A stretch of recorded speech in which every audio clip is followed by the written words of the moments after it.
2011ಕ್ಕೆ ಹೋಗೋಣ. ಭ್ರಷ್ಟಾಚಾರ ತಾಂಡವವಾಡ್ತಾ ಇತ್ತು. ಭ್ರಷ್ಟಾಚಾರ ನಿಂತು ಹೋಗಬೇಕು ಅನ್ನುವಂಥ ಆಕ್ರೋಶ ಭಾರತದಾದ್ಯಂತ ಹೆಚ್ಚಾಗಿತ್ತು.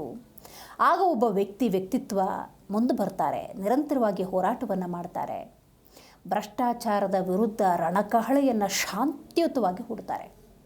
ಆ ಸಂದರ್ಭದಲ್ಲಿ UPA ನಡುಗು ಹೋಗಿತ್ತು. ಹೌದು, ಅಣ್ಣಾ ಹಜಾರೆಯವರು ನಿರಂತರವಾಗಿ ಮಾಡಿದಂತಹ ಫಲಶ್ರುತಿಯ ಪರಿಣಾಮ ನೀವು ಗಮನಿಸಬಹುದು. ಎಷ್ಟರ ಮಟ್ಟಿಗೆ ದೇಶದಾದ್ಯಂತ ಚಿತ್ತವನ್ನು ಅತ್ತ ಕಡೆ ಸೆರೆದಿತ್ತು. ಯಾಕಂದರೆ ಜನಲೋಕಪಾಲ್ ಬಿಲ್ಗಾಗಿ ನಿರಂತರವಾಗಿ ಮಾಡಿದಂಥ ಹೋರಾಟ ಅದನ್ನು ಪಕ್ಕಕ್ಕಿಡೋಣ. ರೈಟ್, ಆಫ್ಟರ್ ಒಂದು 15-16 ವರ್ಷ ಅಂದ್ಕೊಳ್ಳೋಣ, ಅಪ್ರಾಕ್ಸಿಮೇಟ್ಲಿ 15 ವರ್ಷ ಆದಮೇಲೆ ಈಗ ಸೋನಮ್ ವಾಂಗ್ಚುಕ್ ಒಂದು ಕಡೆ ಉಪವಾಸ ಧರಣಿಯನ್ನು ಕೂತಿದ್ದಾರೆ. ಮಗದೊಂದು ಕಡೆ ದೇಶದ ಭವಿಷ್ಯ ಅಂತ ಪ್ರತಿಯೊಂದು ರಾಜಕೀಯ ಪಕ್ಷ ಕರೆಯುತ್ತೆ ನೋಡಿ, ಆ ವಿದ್ಯಾರ್ಥಿಗಳ ಭವಿಷ್ಯದ ಕುರಿತಂತೆ ಹೋರಾಟ ಆಗ್ತಾ ಇದೆ. CJP ಅನ್ನುವಂಥ ಒಂದು ಸಂಘ ಉದ್ಭವಿಸಿಬಿಟ್ಟಿದೆ.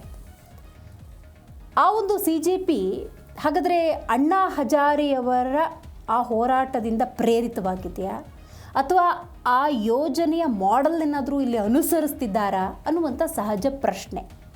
ಯಾಕಂದರೆ ಈ ಪಾರ್ಟಿ ಹುಟ್ಟಿದ ಹೆಂಗೆ ಅಂತ ನಾವು ನೋಡ್ತಾ ಹೋಗೋದಾದರೆ ಕಾಕ್ರೋಚ್ ಜನತಾ ಪಾರ್ಟಿ CJP ನ್ಯಾಯಾಧೀಶರು ಕಾಕ್ರೋಚ್ ಅನ್ನುವಂಥ ಪದಪ್ರಯೋಗವನ್ನು ಮಾಡಿದ್ದಕ್ಕೆ ಒಂದು ಕಾಕ್ರೋಚ್ ಪಾರ್ಟಿ ಹುಟ್ಟುತ್ತೆ ಅನ್ನೋದಾದರೆ ನೀವು ಗಮನಿಸ್ತಾ ಇದ್ದೀರಿ. ವಿಶೇಷವಾಗಿ ಇವತ್ತಾಗಿರೋ ಡೆವಲಪ್ಮೆಂಟನ್ನು ನಾನು ಒಂದು ಮಾತಲ್ಲಿ ಹೇಳೋದಾದರೆ, ಲಾಠಿ ಪ್ರಹಾರದ ದೃಶ್ಯಾವಳಿಯನ್ನು ನೋಡುವ ಮೂಲಕ ಸಮಯವನ್ನು ಕಾಲಹರಣ ಮಾಡೋದಕ್ಕಾಗೋದಿಲ್ಲ ಅನ್ನೋದು ನ್ಯಾಯಾಲಯದಿಂದ ಬಂದಿರುವಂಥ ವಿಚಾರ.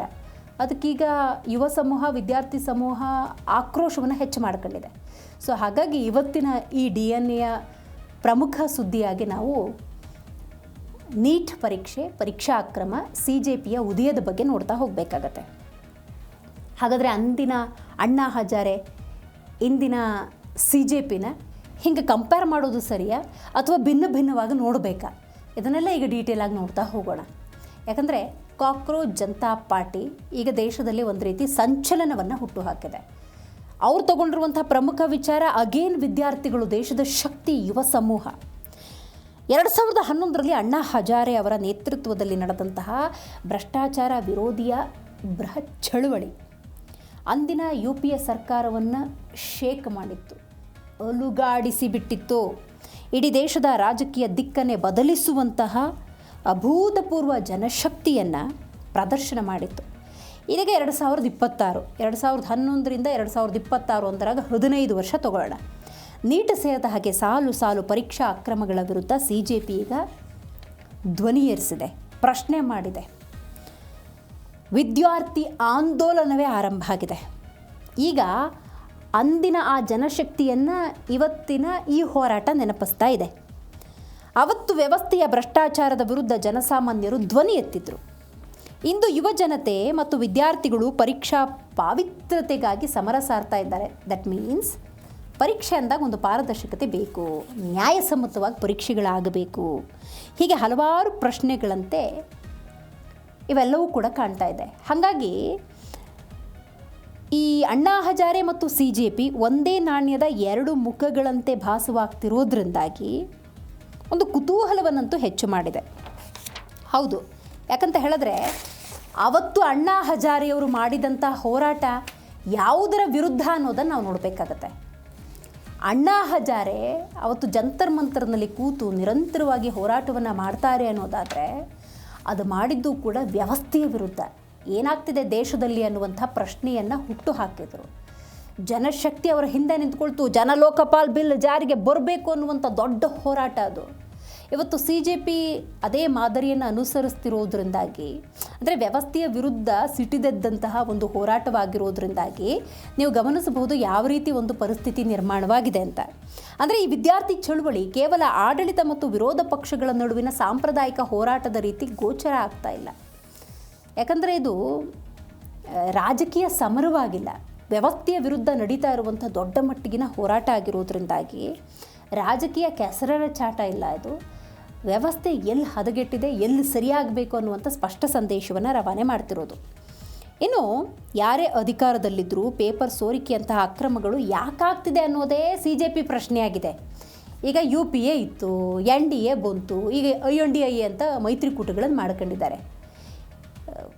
ರಾಜಕೀಯದಲ್ಲಿ ಅಧಿಕಾರವನ್ನು ಯಾರು ಹಿಡಿದ್ರೂ ಕೂಡ ವ್ಯವಸ್ಥೆ ಬದಲಾಗಬೇಕಲ್ಲ, ಈ ವ್ಯವಸ್ಥೆ ವಿರುದ್ಧ ಧ್ವನಿ ಎತ್ತಿರೋದು CJP. ಸೊ ಹಾಗಾಗಿ ರಸ್ತೆಗಿಳಿದಿರುವವರು ಯಾವುದೇ ರಾಜಕೀಯ ಪಕ್ಷದ ಕಾರ್ಯಕರ್ತರಲ್ಲ ಅನ್ನೋದು ಸ್ಪಷ್ಟ. ಬದಲಿಗೆ ಭವಿಷ್ಯದ ಕನಸನ್ನು ಹೊತ್ತಿರುವ ದೇಶದ ಸಾಮಾನ್ಯ ವಿದ್ಯಾರ್ಥಿಗಳ ಈ ಧ್ವನಿ ಕುತೂಹಲವನ್ನು ಹೆಚ್ಚು ಮಾಡಿದೆ. ಹಿಂದಿನ ಸರ್ಕಾರದ ಅವಧಿಯಲ್ಲೂ ಅಕ್ರಮಗಳಾಗಿದ್ವು. ಅಂದರೆ ಇಂಥ ಹಳೆ ಸಬೂಬುಗಳನ್ನು ಪ್ರಸ್ತುತ ಕೇಂದ್ರ ಸರ್ಕಾರ ಕೊಡ್ತಾ ಇದೆ. ಅದಕ್ಕೆ ಈ ಯುವಶಕ್ತಿ ಬೆಲೆ ಕೊಡುವುದಿಲ್ಲ. ಪ್ರತಿಭಟನಾ ನಿರತ ವಿದ್ಯಾರ್ಥಿಗಳನ್ನು ವಿರೋಧ ಪಕ್ಷದವರೆಂದು ಹಣ ಪಟ್ಟಿ ಕಟ್ಟಿ ಬಾಯಿ ಮುಚ್ಚಿಸುವುದಕ್ಕೆ ಹೊರಟ್ರೆ ಮುಂಬರುವ ದಿನಗಳಲ್ಲಿ ಇಡೀ ಮತದಾರರ ಆಕ್ರೋಶಕ್ಕೆ ಗುರಿಯಾಗಬೇಕಾದಂಥ ಭೀತಿ ಸರ್ಕಾರಕ್ಕಿದೆ. ಹಾಗಾದರೆ ಈ ಹೋರಾಟ ಏನೇನು ಆಗ್ತಿದೆ ಅಂತ ನೋಡೋದಾದರೆ, ಈಗ ಬೀದಿಲಿರೋದು ವಿದ್ಯಾರ್ಥಿಗಳು, ಪ್ರತಿಭಟನೆ ನಡೆಸ್ತಾ ಇರೋದು ವಿದ್ಯಾರ್ಥಿಗಳು, ಅವ್ರ ಜೊತೆ ನಿಂತ್ಕೊಂಡಿರೋದು CJP ಅನ್ನೋದಾದರೆ, ವಿದ್ಯಾರ್ಥಿಗಳಾಗಿರೋದ್ರಿಂದಾಗಿ ಆ ವಿದ್ಯಾರ್ಥಿಗಳನ್ನು ಪ್ರತಿಪಕ್ಷದವರು ರಾಜಕೀಯ ಪ್ರೇರಿತ ಅನ್ನುವಂಥ ಲೇಬಲ್ ಮಾಡೋದು ಸರಿಯಲ್ಲ ಅನ್ನುವಂಥ ವಿಚಾರ ಕೇಂದ್ರ ಸರ್ಕಾರಕ್ಕೆ ಅರ್ಥ ಆದರೆ ವೆಲ್ ಆ್ಯಂಡ್ ಗುಡ್. ಇಲ್ಲಾಂದರೆ ಮುಂದಿನ ಚುನಾವಣೆಯಲ್ಲಿ ಅದರ ನೇರ ಪರಿಣಾಮವನ್ನು ಪ್ರಸ್ತುತ ಕೇಂದ್ರ ಸರ್ಕಾರ ಅನುಭವಿಸಲೇಬೇಕಾಗತ್ತೆ. ರಾಜಿ ಸಂಧಾನ ಇಲ್ಲ, ಸರ್ಕಾರಕ್ಕೀಗ ಸಂಕಟ ಆಗಿಬಿಟ್ಟಿದೆ. ಅಂದರೆ ಇವತ್ತು ಬೀದಿಗಿಳಿದಿರೋದು ಯಾವುದೋ ಒಂದು ಪ್ರತಿಪಕ್ಷ ಅಲ್ಲ, ವಿದ್ಯಾರ್ಥಿ ಸಮೂಹ ಆಗಿರೋದ್ರಿಂದಾಗಿ ಇದೊಂದು ಸೂಕ್ಷ್ಮ ಮತ್ತು ಗಂಭೀರ ವಿಚಾರ ಆಗಿರೋದ್ರಿಂದಾಗಿ ಸರಿಯಾದ ರೀತಿಯಲ್ಲಿ ನಿರ್ಧಾರವನ್ನು ತೆಗೆದುಕೊಳ್ಳಲೇಬೇಕಾದಂತಹ ಅನಿವಾರ್ಯ ಸ್ಥಿತಿ. ಇದು ಕೇವಲ ವೇತನ ಹೆಚ್ಚಳಕ್ಕಾಗಿ ರಾಜಿ ಸಂಧಾನ ನಡೆಸಿ ಮುಗಿಸುವಂಥ ಕಾರ್ಮಿಕ ಹೋರಾಟ ಅಲ್ಲ, ಬೃಹತ್ ಚಳುವಳಿ. ಇದರಲ್ಲಿ ಪ್ರಮುಖವಾಗಿ ವಿದ್ಯಾರ್ಥಿಗಳ ಕಠಿಣ ಬೇಡಿಕೆಗಳನ್ನು ಒಪ್ಪಿಕೊಂಡ್ರೆ ಸರ್ಕಾರ ತನ್ನ ಆಡಳಿತ ವೈಫಲ್ಯವನ್ನು ಒಪ್ಪಿಕೊಂಡಂತಾಗತ್ತೆ. ಒಂದು ವೇಳೆ ಒಪ್ಪದೇ ಹೋದರೆ ದೇಶದಾದ್ಯಂತ ವಿದ್ಯಾರ್ಥಿಗಳು ಮತ್ತು ಜನರ ತೀವ್ರ ಆಕ್ರೋಶಕ್ಕೆ ತುತ್ತಾಗಬೇಕಾಗತ್ತೆ. ಇದು ಹೆಂಗಾಗಿದೆ ಅಂದರೆ ಡಿಜಿಟಲ್ ಯುಗದ ಹೊಸ ಶಕ್ತಿಯಾಗಿ ಹೊರಹೊಮ್ಬಿಟ್ಟಿದೆ. ಡಿಜಿಟಲ್ ಯುಗದ ಹೊಸ ಶಕ್ತಿಯಾಗಿ ಈ ಒಂದು ಹೋರಾಟ ನಡೀತಾ ಇದೆ. ಅಫ್ಕೋರ್ಸ್ ಇವತ್ತು ಜೆನ್ಸಿಗಳು ಬೀದಿಯಲ್ಲಿದ್ದಾರೆ, ತಾಳ್ಮೆ ಕಮ್ಮಿ ಇದ್ದರೂ ಕೂಡ ಜೆನ್ಯೂನ್ ಪ್ರಶ್ನೆಗಳನ್ನು ಎತ್ತುತ್ತಾ ಇದ್ದಾರೆ. ಹಾಗಾಗಿ ಇದು ಕ್ಯೂರಿಯಾಸಿಟಿಯನ್ನು ಹೆಚ್ಚು ಮಾಡಿದೆ ಅಂತ ಹೇಳಿದ್ರೆ ತಪ್ಪಾಗುತ್ತಿಲ್ಲ. ನ್ಯಾಯಯುತವಾದಂಥ ಹೋರಾಟಕ್ಕೆ ಕೇಂದ್ರ ಯಾವ ರೀತಿ ಉತ್ತರ ಕೊಡುತ್ತೆ ಅನ್ನೋದು ಕೂಡ ಬಹಳ ಮುಖ್ಯ ಆಗುತ್ತೆ. ಅಂದಿನ ಚಳವಳಿಗೆ ಅಣ್ಣಾ ಹಜಾರೆ ಪ್ರಮುಖ ಮುಖ ಆಗಿದ್ದರೆ ಇವತ್ತಿನ ವಿದ್ಯಾರ್ಥಿ ಸಮರಕ್ಕೆ ಸಾಮಾಜಿಕ ಜಾಲತಾಣಗಳೇ ಮುಖ್ಯ ಶಕ್ತಿಯಾಗಿದೆ.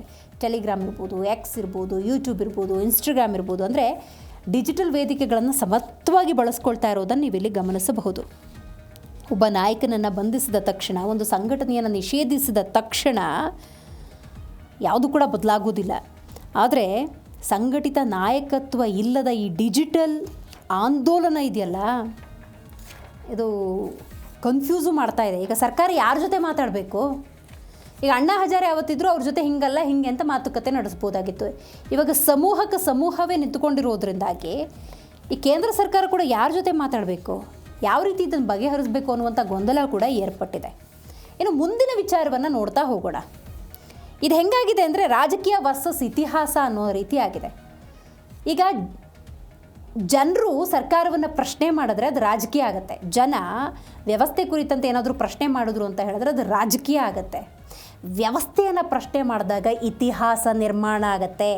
15 ವರ್ಷಗಳ ಹಿಂದೆ ಇದೇ ಅಣ್ಣಾ ಹಜಾರೆ ದೇಶದಲ್ಲಿ ತುದಿಯಲ್ಲಿ ಇದ್ದಂತಹ ಭ್ರಷ್ಟಾಚಾರ ವ್ಯವಸ್ಥೆಯನ್ನು ಪ್ರಶ್ನೆ ಮಾಡಿದ್ರು, ಇತಿಹಾಸವೇ ನಿರ್ಮಾಣ ಆಯಿತು. ಇವತ್ತು ಪ್ರತಿಪಕ್ಷಗಳು ಅಥವಾ ಹಲವಾರು ಪಕ್ಷಗಳು ಈ ಹೋರಾಟಕ್ಕೆ ಬೆಂಬಲ ಸೂಚಿಸಿದರೂ ಕೂಡ ಬೀದಿಯಲ್ಲಿರುವುದು, ಪ್ರತಿಭಟನೆ ಮಾಡ್ತಿರೋದು ವಿದ್ಯಾರ್ಥಿಗಳು. ಹಾಗಾಗಿ ಆ ವಿದ್ಯಾರ್ಥಿಗಳ ಪ್ರಶ್ನೆ ಏನಿದೆ ವ್ಯವಸ್ಥೆಯ ವಿರುದ್ಧ. ಹಾಗಾಗಿ ಮಗದೊಂದು ಇತಿಹಾಸಕ್ಕೆ ಇದು ಕಾರಣವಾಗ್ತಾ ಇದೆ. ಹಾಗಾಗಿ 2011ರ ಚಳುವಳಿಯಂತೆ 2026ರ ಈ ಹೋರಾಟ ಹೊಸ ಬದಲಾವಣೆಗಳಿಗೇನಾದರೂ ಸಾಕ್ಷಿಯಾಗಬಹುದಾ? ಹಾಗಾಗಿ ಕುತೂಹಲ ಅನ್ನೋದು ಡೆಫಿನೆಟ್ಲಿ ಹೆಚ್ಚಾಗಿದೆ.